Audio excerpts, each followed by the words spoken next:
Biasanya, balap MotoGP selalu mengambil lokasi di kawasan Eropa, Asia, dan Amerika.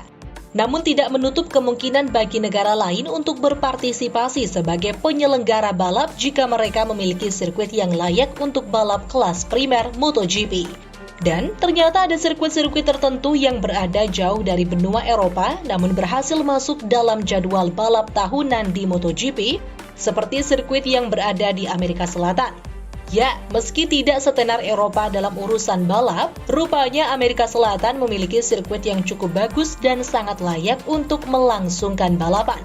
Dan sirkuit tersebut adalah Termas de Rio Hondo. Lalu, seberapa bagus kelayakan sirkuit ini? Dan sejak kapan Termas de Rio Hondo menggelar balap di kelas MotoGP? Untuk menjawabnya, mari kita telusuri lebih lengkap informasi seputar data dan sejarah sirkuit Termas de Rio Hondo berikut ini. Sirkuit Termas de Rio Hondo merupakan salah satu sirkuit yang menarik dan cukup menantang di MotoGP.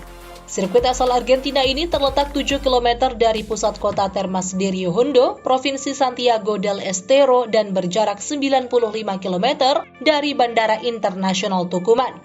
Sirkuit Termas de Rio Hondo dibangun di atas lahan seluas 150 hektar pada 1952, di tepi Sungai Dolce yang dikelilingi oleh danau buatan.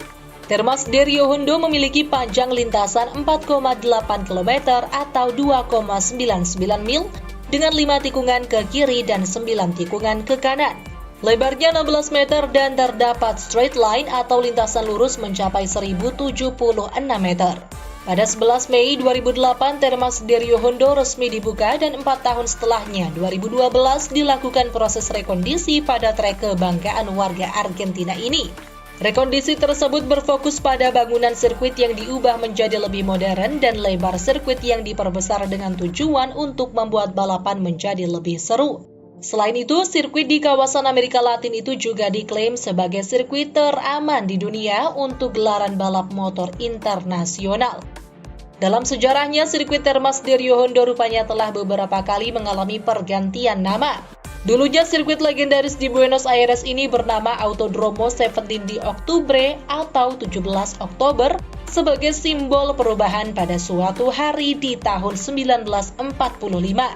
Kemudian pada 1955 sirkuit ini kembali berubah nama menjadi Autodromo Municipal. Di tahun 1976 pemerintah Argentina mengubah penamaan militernya hingga berimbas pada pergantian nama sirkuit menjadi Autodromo General San Martin.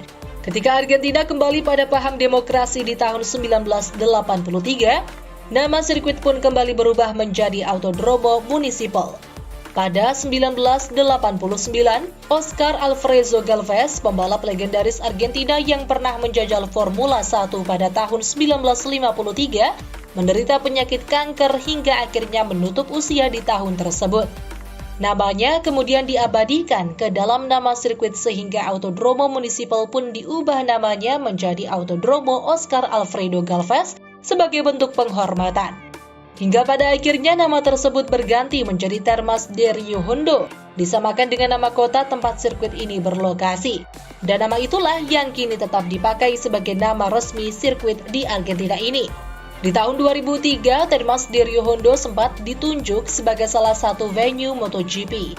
Namun sayang karena adanya masalah dengan pemerintah terkait, Dorna pun membatalkan penyelenggaraan balap di sirkuit tersebut.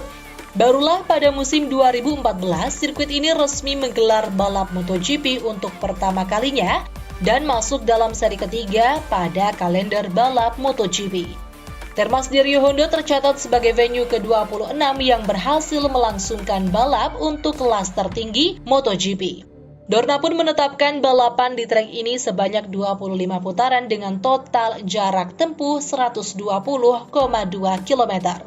Karakter sirkuit rancangan Jarno Zavelli ini terbilang unik karena dibuat dengan kombinasi tanjakan, turunan, dan sudut elevasi tertentu yang membuat sirkuit ini sulit ditebak, terutama saat menentukan settingan motor.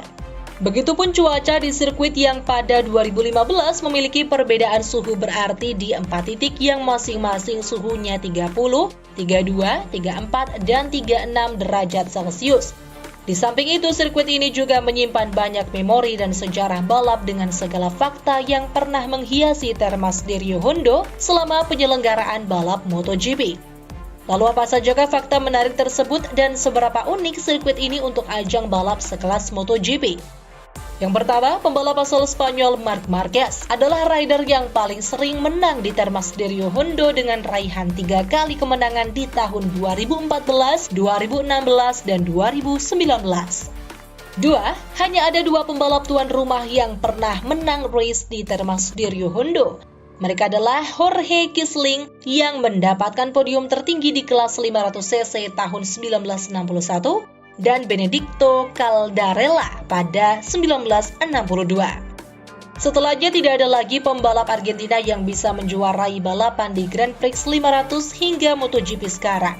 Prestasi terbaik rider Argentina diukir oleh Sebastian Porto yang finish keempat di Grand Prix 250cc tahun 1999 dengan mengendarai motor Yamaha. Yang ketiga, Valentino Rossi adalah satu-satunya rider yang pernah ikut di GP Argentina di 2 kelas berbeda dan menang di kelas 250cc di tahun 1998 dan kelas MotoGP di 2015. Kemenangan Rossi di GP Argentina semakin spesial karena Rossi mampu memangkas gap lebih dari 4 detik dari Marc Marquez yang tengah memimpin balapan. Kemenangan tersebut dirayakan dengan menggunakan kaos tim nasional Argentina bernomor punggung 10 sebagai harapan Rossi bisa mendapatkan gelar juara dunianya yang ke-10. Termas de Rio Hondo bukanlah satu-satunya trek dari benua Amerika Selatan yang pernah dipakai untuk race MotoGP. Sebelum Termas de Rio Hondo, ternyata sirkuit Rio de Janeiro di Brazil telah terlebih dahulu menggelar balapan untuk kelas MotoGP pada musim kompetisi 1995 hingga 2004. Jadi bisa disebut bahwa Termas de Rio Hondo adalah trek Amerika Latin kedua yang berkiprah di kelas para raja balap MotoGP. Yang kelima, Ducati belum pernah memenangi balap di Termas de Rio Hondo. Prestasi terbaik Ducati di sirkuit ini adalah finish kedua lewat rider andalan mereka, Andrea Dovizioso pada tahun 2015. Musim 2019 adalah kali terakhir Dovizioso mampu menembus podium di Termas de Rio Hondo dengan menempati podium ketiga. 6. Autodromo Termas de Rio Hondo adalah satu dari 5 sirkuit yang tak mampu dimenangi Jorge Lorenzo ketika masih aktif membalap di MotoGP. Selain Termas de Rio Hondo, Lorenzo juga tak pernah menjuarai di Circuit of the Americas, Sachsenring, Sepang, dan Red Bull Ring. Yang ketujuh, balapan di Termas de Rio Hondo 2016 adalah satu dari 2 kali momen di mana Marc Marquez berdiri satu podium dengan Dani Pedrosa. Sepanjang musim, Marquez dan Pedrosa hampir tidak pernah naik podium bersama di tahun tersebut. Hanya pada GP Argentina dan GP Catalunya sajalah mereka berhasil berdiri bersama di atas podium MotoGP. 8. Ada 4 nama pembalap yang pernah merasakan manisnya kemenangan di Termas de Rio Hondo. Mereka adalah Valentino Rossi, Marc Marquez, Maverick Viñales, dan Cal Crutchlow. Dan kedua pabrikan asal Jepang, Honda dan Yamaha selalu bersaing ketat untuk menjadi yang terbaik di GP Argentina. 9. Kemenangan Cal Crutchlow di Termas de Rio Hondo 2018 menjadi sangat istimewa karena Crutchlow menjadi pembalap non-pabrikan pertama yang sukses menjadi pemimpin klasemen sementara MotoGP hingga seri kedua setelah dulu pernah terjadi pada CTG Brno di tahun 2004. 10. Marquez mendapatkan hukuman 30 detik karena menyenggol motor Rossi hingga keluar lintasan dan akhirnya crash. Banyak pihak yang mengaitkan insiden ini dengan Sepang Clash 2015 karena Marquez seolah seperti melakukan gerakan dorongan yang sama seperti saat Rossi membuatnya melebar di GP Sepang 2015. Akibat hukuman ini, posisi Marquez drop ke urutan 18 di akhir lomba.